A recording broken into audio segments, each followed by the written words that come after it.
சோற்றின் உப்பில் இருக்கிறது, தேய்ந்து போன செரின் பாரில் இருக்கிறது.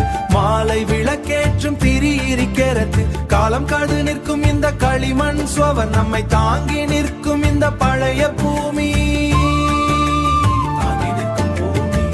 வயல்வேளில் படிந்த உன் கால் தூசி, கைக்குட்டையில் நனைந்த வியர்வை வாசம், கடுகு தாளிக்கும் அந்த சமையறை புகை, கண்ணாடி வளையல் எழுப்பும் மெல்யோசை, நீ கொண்டு வந்த மல்லிகை போசை, நீ கொண்டு வந்த மல்லிகை பூச்சரம். வாடி போனாலும் அதன் மனம் மாறவில்லை, தூணில் சாய்ந்து நாம் பேசும் அந்த சில நிமிடம், 1000 யுகங்களை கடந்து வந்த உணர்வு. காதல் என்பது கவிதைகள் இல்லை,